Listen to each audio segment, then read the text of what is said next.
Now, from Balcombe to Barton Moss, the campaign against fracking in the UK marches on. Today, hundreds of people gathered in Manchester to protest at the latest proposed site for the controversial process of extracting gas and oil from shale rock. They came with a clear message. Fracking is not welcome here in a rainy Barton Moss. Local residents joined environmentalists to oppose plans for exploratory drilling, concerned that the next stage is fracking, the controversial process of extracting gas and oil from shale rock. David Cameron's thrown his support behind fracking, announcing that local councils who give the go-ahead for drilling will receive the full business rates raised from the gas. And on Friday, he took to the stage at the World Economic Forum in Davos to encourage other European countries to embrace shale gas. And governments need to reassure people that nothing would go ahead if environmental dangers were present. But if this is done properly, shale gas can actually have lower emissions than imported gas. This week's announcements from the European Union represent important progress, but there's still a way to go in really embracing this opportunity. It's estimated there's around 1,300 trillion cubic feet of shale gas under Britain. And no, we have no idea what that means either. But David Cameron claims that if we extract just 10% of that, it could meet Britain's needs for around 50 years. But each well only produces around 1 to 2 billion cubic feet of gas, so the UK would need thousands of sites if it's to become self-sufficient. And more drilling sites will not please those protesting today. You put loads of chemicals down into groundwater, which would then pollute the groundwater. And also, I don't think they've looked into the alternatives enough to be able to just decide that that is the one thing they should go for. I'm going to keep on fighting because I've got 4 grandchildren that live at less than 2 miles from this atrocity, what's going on here. And I'm not going to stop until this goes away. Unless the government can change these deeply held opinions, their ambition for wide-scale fracking still seems a long way off. Well, I'm joined now from Barton Moss by the anti-fracking protester Vanessa Vine, and the Conservative MP Peter Lilley is here. He's on the Energy Committee in Parliament and also on the board of Tethys Petroleum, which operates in Kazakhstan and Tajikistan. Peter Lilley, why is Vanessa Vine wrong? Because this is a technique which has been examined by the Royal Society of Science, the Royal Academy of Engineering, and they said very emphatically that any problems of environment, safety and health can be satisfactorily managed in this country, as we have done over 60 years with the oil and gas industry. We've already, although nobody seems to realise it, drilled 200 wells in this country which have required fracking, no problems. 2 million wells worldwide. Not a single person has been poisoned by contaminated groundwater. Not a single building has been damaged by earthquakes, or so-called earthquakes, these minuscule tremors, which are about the same as are caused by a heavy lorry going over a bump in the road outside your house. So there isn't a problem other than the concern of these people to stop us using any form of fossil fuels, and therefore they invent and exaggerate fears. Vanessa Vine, answer that.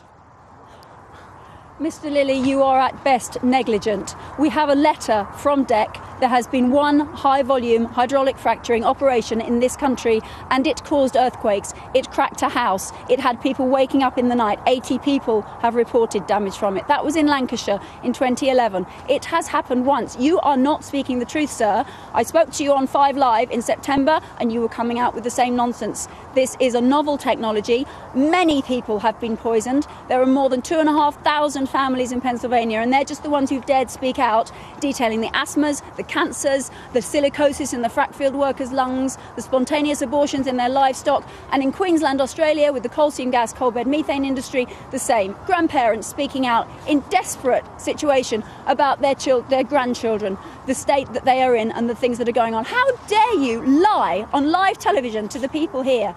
This will not bring down energy bills. All the credible analysts have said that. It will not be an employment panacea. Let me put that to Peter Lilley, because lying is quite a charge. Are you lying? I mean, you say 200, she says what?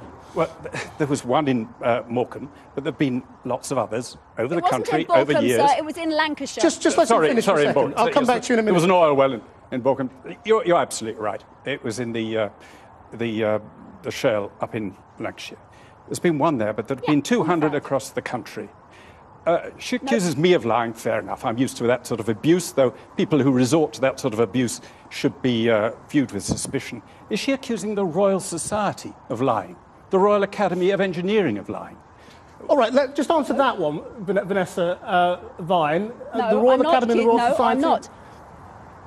That's not what I said. I said that Mr. Lilley is lying when he says there have been 200 fracks across the country and nobody's noticed, and we've been doing this for decades. I have a letter from the Department of Energy and Climate Change. It happened once. He didn't even know where it was. When I spoke to him in September, we'd been drilling in Vulcan for 3 weeks and he didn't know. Just come to his point about what the Royal Society and the Royal Academy have said. Do you accept his description of what they have said in terms of there being no risk that can't be satisfied? No. No.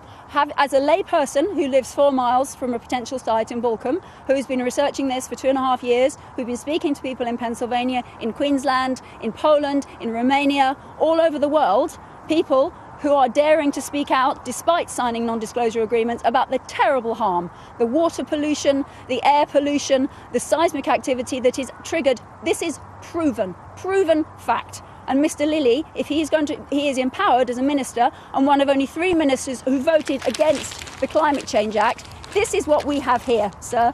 This is what we're dealing with. And shame on you. You are Peter Lilley. The real reason that people like this lady want to stop the development of shale gas is that they want all fossil fuels to remain in the ground for environmental reasons. That's a view I respect. But inventing or exaggerating or gathering together every kind of allegation for every disease from abortion in animals to, I forget all the others, and saying that they're the result of fracking is just absurd. Why would the Royal Society and the Royal Academy come up with a different I think it's fair to say the two of you are not going to agree on the harm question, if you like, or the evidence either. But let's come to the question of fossil fuels. I mean, it is, you know, undoubtedly the case that if you continue to burn fossil fuels, you continue to have a problem with climate change. Shouldn't we be moving, Peter Lilley, to more renewables and less gas, regardless of how you get it and regardless of what the cost is? The government has said that on their central estimate, by the year 2030, we'll be using more gas than we are now. It's better that it comes from this country and creates jobs and opportunities and wealth and tax revenues in this country than we import it from Norway and the USSR. Even though your committee said we can't be sure it'll be cheaper. Russia. Even though your committee said we can't be sure it'll be cheaper. Oh, I'm not sure it'll be cheaper, but it'll either be cheaper or if the price remains high at the European level, the tax revenues accruing to the Treasury will be enormous and will enable us to reduce other costs. Vanessa Vine, I mean, the Americans describe this as a transition between our fossil fuel economy and the renewable future. Do you not accept any of that? Of course not. Our ministers are saying the same thing. Mr. Lilley is vice chair of Tethys Petroleum. He is personally invested in this industry, as are many of our ministers who are saying it's a bridging fuel. So long as we keep taking this stuff out of the ground by increasingly dangerous methods, we are not going to reinvest thoroughly in a proper, safe, renewable energy infrastructure that will give us lasting, safe jobs, that will give us the energy security he's talking about. So long as we keep doing this, we are not going to do that. Any fool can see that. It is just absurd. I'm not arguing. Just compare the vested interests. Anybody listening to this, I'm a mother who lives in Sussex. I earn not a penny from doing this. I've just driven for 5 hours to support the people here because they're on the front line and they're being beaten up by the police. The police take an oath to protect life and property. They are being instructed to force through corporate ecocide. Something is very, very wrong here. France has banned this technology and we're inviting France to come here. We've seen no evidence of the police beating anyone up today, so we're going to have to leave that one hanging. Well, we will. If it is on film, then I'm sure we'll see it. But thank you very much indeed for joining us tonight. And Peter Lilley, thank you for coming in. Given that I've been accused both of dishonesty and having vested interests, neither of which are true, I have no vested interest in the oil industry in this country. My only vested interest is in the 70,000 constituents of mine who want either lower energy bills or higher tax revenues to the Treasury, which will enable them to reduce their own taxes. Peter Lilley, thank you. Vanessa Vine, thank you both very much indeed. Now, the sport.